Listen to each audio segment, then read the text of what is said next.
सुना है कि हिमालय की पर्वत श्रृंखलाओं पर ऐसे ऐसे साधु और संत रहते हैं जो कई हजार सालों से जिंदा हैं। बर्फ से ढके पहाड़ों में वह निर्वस्त्र होकर घूमते रहते हैं। अग्नि, जल, वायु या फिर बर्फ जैसी चीजों का उनके ऊपर कोई असर नहीं होता है। कठोर तप करके उन्होंने ऐसी ऐसी सिद्धियां प्राप्त कर ली हैं जहां पर प्रकृति के नियम भी उनके सामने ध्वस्त हो जाते हैं। आखिर इसके पीछे का रहस्य क्या है? क्यों प्रकृति के नियम उन पर काम नहीं करते हैं? क्यों कोई भी बीमारी उन्हें छू नहीं पाती है? आज की इस कहानी के माध्यम से हम उन योगियों की दिनचर्या, उनके खान पान और उनके योग अभ्यास के बारे में जानेंगे जो किसी को भी लंबी उम्र और निरोगी काया प्रदान कर सकते हैं। तो चलिए कहानी शुरू करते हैं। बचपन से ही श्याम सन्यासी प्रवृत्ति का था।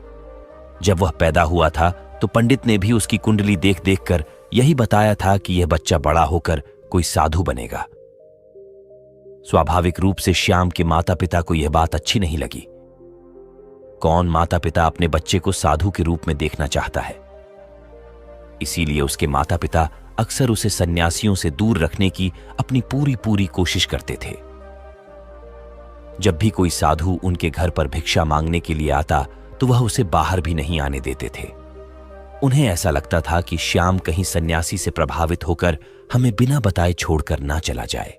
लेकिन बाहर से बंदिशें लगाने से मन कभी कैद हुआ है क्या? क्योंकि मन की प्रवृत्ति ऐसी ही होती है। जिस वस्तु से, जिस विचार से या फिर जिस इंसान से तुम बचना चाहते हो, अनजाने में अवचेतन मन के स्तर पर उसी की ओर तुम आकर्षित हो जाते हो। इसीलिए माता पिता की तमाम बंदिशों के बावजूद श्याम का मन सन्यासियों की तरफ खींचा चला जाता था। एक बार बचपन में जब श्याम अपने माता पिता के साथ हरिद्वार घूमने के लिए गया हुआ था तो उसकी नजर तमाम सन्यासियों पर पड़ी। अपने माता पिता की नजरों से बचकर वह एक सन्यासी के पास पहुंचा। बूढ़े सन्यासी ने जब नासमझ बच्चे के हाथ में फल देखे तो उनके मन में उस बच्चे के प्रति प्रेम और करुणा पैदा होने लगी। वह सन्यासी श्याम को अपने पास बिठाकर उसे खीर, पूरी और हलवा खिलाने लगे। श्याम को भी यह भोजन बहुत स्वादिष्ट लग रहा था। गर्म गर्म पड़िया नारियल और किशमिश वाली खीर, हलवा। इसी बीच श्याम के माता पिता श्याम को ढूंढते हुए उस सन्यासी की कुटिया तक आ पहुंचे। जब श्याम की मां ने श्याम को सन्यासी के पास बैठे हुए देखा तो वह गुस्से से आग बबूला हो गई। उन्होंने यह भी ना सोचा कि सन्यासी तो उस बच्चे से प्रेम वार्तालाप कर रहे हैं। गुस्से में इंसान सही और गलत की समझ खो बैठता है। जब नाश मनुज पर छाता है तो पहले विवेक मर जाता है। श्याम की मां ने उस सन्यासी को जली कटी सुनानी शुरू कर दी। आसपास के तमाम लोग सुन रहे थे, उस सन्यासी के शिष्य तक सुन रहे थे। श्याम की मां गुस्से से लाल होकर उस सन्यासी से बोल रही थी कि तू मेरे बच्चे को समझा बुझाकर यहां पर फुसला कर ले आया है। मेरे बच्चे को लालच देकर फुसलाकर यहां से ले जाना चाहता है। तुझे तो कठोर कारावास होना चाहिए, फांसी की सजा होनी चाहिए। तुझे श्याम की मां इस बात से परेशान थी कि उसका बच्चा एक सन्यासी के पास पहुंच गया है। कहीं उसके मन में सन्यासी बनने की इच्छा प्रकट हो गई तो वो क्या करेंगी? अगर पंडित की भविष्यवाणी सच हो गई तो वह अपने बेटे के बिना बिल्कुल अकेली रह जाएगी।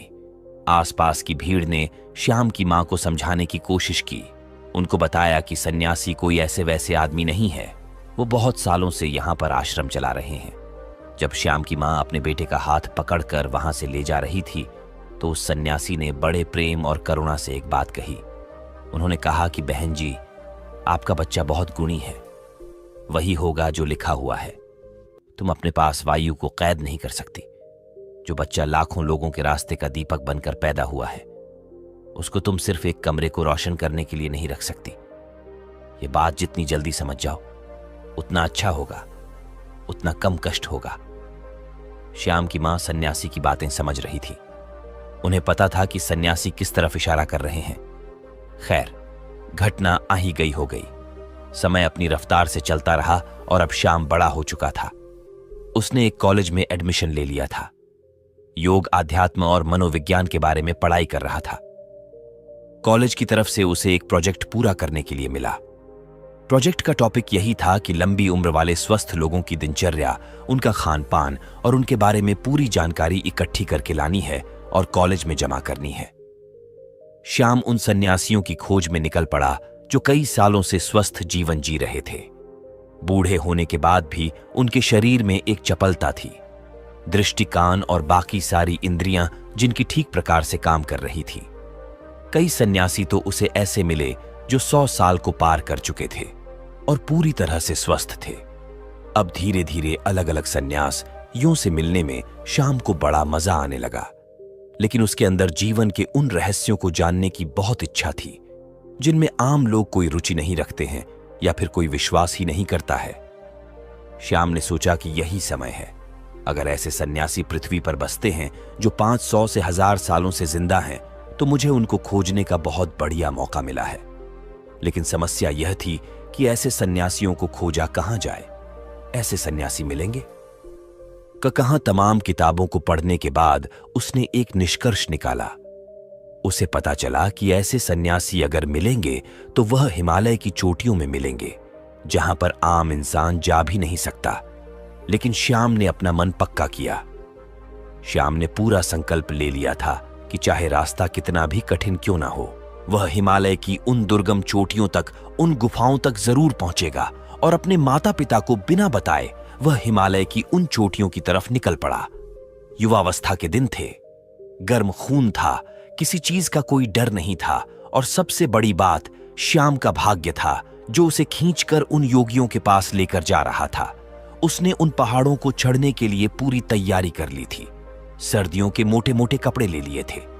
रास्ते के लिए खाना पीना इकट्ठा कर लिया था। जंगली जानवरों से बचने के लिए उसने हथियार भी अपने पास रखा था और अपने साथ वह एक टॉर्च भी लिए था, ताकि कि रात में भी वह जल्द से जल्द यात्रा कर सके, उसकी यात्रा में कोई बाधा ना रहे। धीरे धीरे जब वो स्थानीय लोगों से पता करते हुए हिमालय की उन दुर्गम चोटियों तक पहुंचने लगा, तो उसके फोन ने भी काम करना बंद कर दिया। अब उसका दुनिया से कोई संपर्क नहीं था, लेकिन दुनिया से कटने के बाद वह खुद से जुड़ने लगा था। अब उसे हिमालय के जंगलों से गुजरते हुए असीम आनंद की प्राप्ति हो रही थी। उसका जहां मन करता वहीं पर रुक जाता और फिर पता करके आगे के रास्ते पर निकल पड़ता। उसे नहीं पता था, उसे कोई अंदाजा नहीं था कि वह ऐसे योगियों से कभी मिल पाएगा कि नहीं, लेकिन मन में इच्छा थी, पूरा विश्वास था और इसीलिए वह अपने रास्ते पर आगे बढ़ता जा रहा था। पूरी उमंग, पूरे उत्साह और पूरे जोश के साथ ऊंचे पहाड़ों पर बसे गांवों को पार करता हुआ वह हिमालय के उस जंगल में पहुंच गया था, जहां पर असीम सन्नाटा भी बिखरा हुआ था। आसपास कई मीलों तक कोई आबादी नहीं थी, कोई लोग नहीं थे। अब यहां पर श्याम अकेला था। बर्फ में उसकी कपकपी छड़ जाती थी, लेकिन फिर भी वह हार नहीं मान रहा था। उसे पता था, उसके मन में एक विश्वास था कि यहां आसपास कोई गुफा होगी जहां पर ऐसे योगी उसे जरूर मिलेंगे। और अगले ही दिन उसे बर्फ के पहाड़ की चोटी पर दूर से एक सन्यासी तप करता हुआ दिखाई दिया। उस सन्यासी ने अपने शरीर पर कोई वस्त्र धारण नहीं कर रखा था। श्याम उस सन्यासी को पहाड़ी के नीचे से देख रहा था, लेकिन वह बहुत खुश हो गया। इतनी लंबी यात्रा का परिणाम उसे मिल रहा था। वह जल्दी जल्दी अपने कदम बढ़ाता हुआ उस पहाड़ी की चोटी पर पहुंचने का प्रयास करने लगा, लेकिन पहाड़ी एकदम खड़ी हुई थी, इसीलिए बार बार वो फिसल जा रहा था। सन्यासी यूं तो आंख बंद किए हुए थे, अपने ध्यान में लीन थे, लेकिन अपने मन की आंख से वह श्याम की सारी मेहनत देख रहे थे। उस पहाड़ी पर बार बार चढ़ने में विफल होते हुए श्याम बहुत थक गया था। थकान के कारण वह वहीं पर मूर्छित होकर गिर पड़ा। जब वह मूर्छित हो गया तो वह सन्यासी जो ऊपर तप कर रहा था, वह उसे अपने साथ अपने हाथों में उठाकर एक गुफा के अंदर लेकर गया। वहां पर उसके अलावा 2 और सन्यासी मौजूद थे।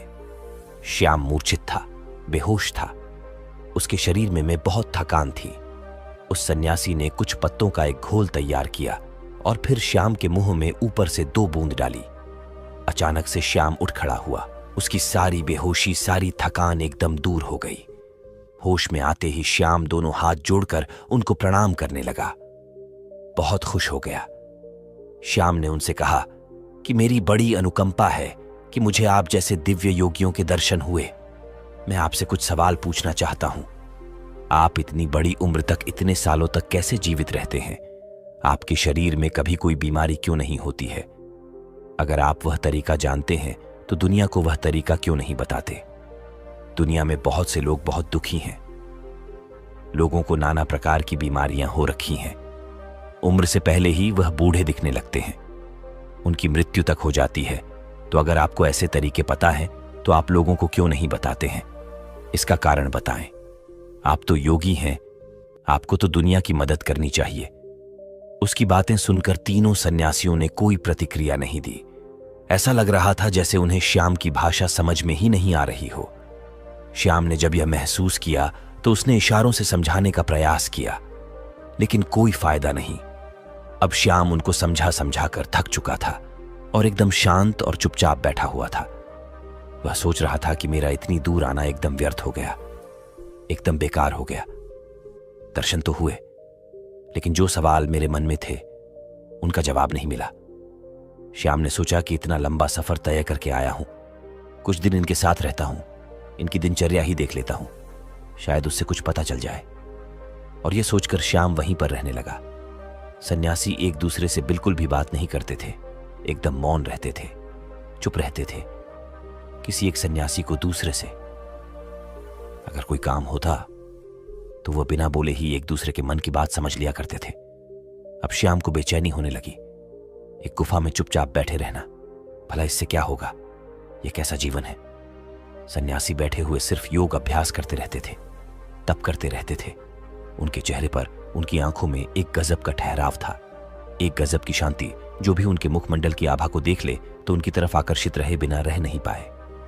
श्याम ने पाया कि सन्यासी खाना बहुत कम खाते थे और जो भी खाते थे उसे पूरे मन से बनाते थे, पूरे भाव विभोर होकर बनाते थे। सुबह ब्रह्म मुहूर्त में उठना, ठंडे पानी से स्नान करना और फिर सर्दियों की धूप में बर्फ पर बैठकर ध्यान साधना करना, यही उनका काम था। 2 दिन तक उनके अनुसार काम करने के बाद वहां रहकर श्याम ऊब चुका था। वो न किसी से बात कर पा रहा था, न अपने मन के सवालों को शांत कर पा रहा था। 3 दिन बाद श्याम ने वहां से जाने का निश्चय किया। उन्होंने उनके सामने प्रणाम किया और उनको प्रणाम करते हुए कहा कि शायद मेरा प्रणाम भी आप स्वीकार ना कर पाओ, क्योंकि आपको उसका मतलब नहीं पता होगा, लेकिन मैं आपसे मिलकर धन्य हो गया और अब मैं आपसे अलविदा चाहता हूं। और यह कहकर वह अपने चेहरे पर मुस्कान लेकर उन योगियों के पैर छूकर वापस चलने के लिए तैयार हुआ कि तभी उसके कानों में बूढ़े सन्यासी की आवाज आई। बूढ़े सन्यासी ने कहा कि अपने सवाल का जवाब तो सुनते जाओ। श्याम यह सुनकर आश्चर्यचकित हो गया। वो कुछ बोलना चाह रहा था, लेकिन सन्यासी ने उसे चुप करते हुए कहना शुरू किया कि सबको अपने मन के सवालों के जवाब चाहिए, लेकिन सभी सवालों के जवाब मौन में छिपे हुए हैं। तुमने मौन रहकर बिना कोई सवाल किए हमारी दिनचर्या देखी। अगर मैं तुम्हें वह बताने का प्रयास करता, समझाने का प्रयास करता, तो शायद कोई खास बदलाव नहीं आते। तुम एक कान से सुनते और दूसरे से निकाल देते, और यही तो दुनिया करती है। सचमुच में कौन इच्छुक है? ये ज्ञान पाने का सवाल यहां खड़ा होता है। 2 दिन तक इस दिनचर्या का पालन करने के बाद तुम्हारा मन ऊब गया। मतलब तुम भी नहीं चाहते इन सारे तरीकों को जानना?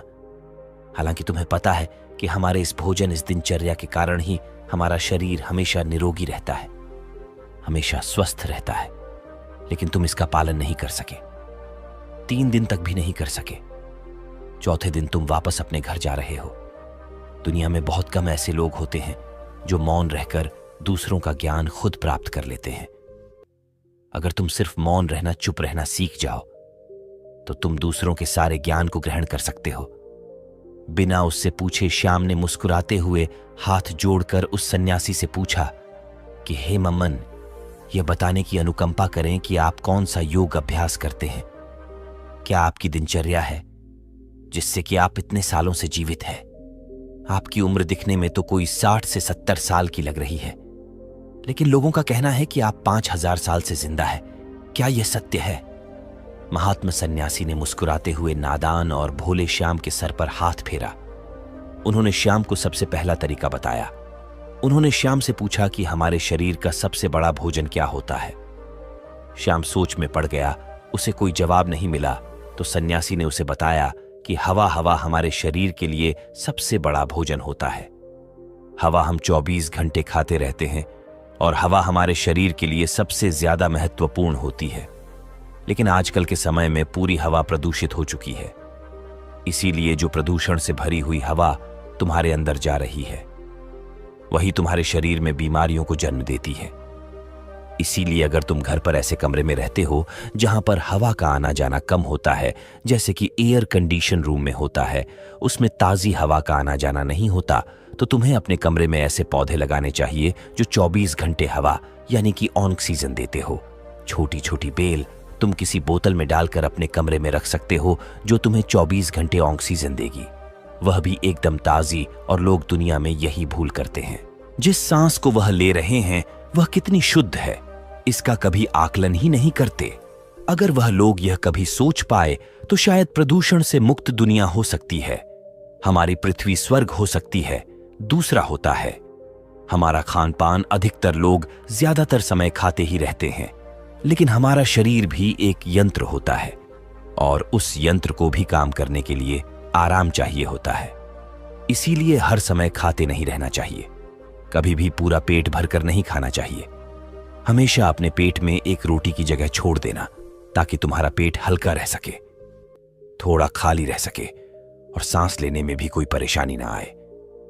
तीसरा तरीका होता है हमारी दिनचर्या। सही तरह की दिनचर्या में तुम्हारा योग अभ्यास, शारीरिक व्यायाम, प्राणायाम।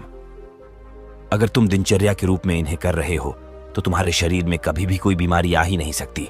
लेकिन हम सिर्फ बहाने ढूंढते हैं। हम कुछ काम करना नहीं चाहते, हमें सारी चीजें बैठे बैठे चाहिए और शरीर को जितना आराम दोगे वह उतना ही खराब, उतना ही बेकार हो जाएगा। इसीलिए शरीर से हमेशा काम लेते रहो, आलस्य पैदा मत होने दो। दिनचर्या, हवा और खान पान, इन तीनों को तुम दुनिया में रहते हुए कैसे सुधार सकते हो, इस पर विचार करना शुरू करो। तभी तुम्हारा जीवन बदलेगा और तभी तुम दूसरे लोगों को भी जागरूक कर पाओगे। लेकिन तुम्हारी बात सुनेंगे कौन कौन लोग? बाजार के स्वादिष्ट व्यंजन छोड़कर प्रकृति से सीधे प्राप्त होने वाली फल, सब्जियां या पत्तियां खाने के इच्छुक हैं।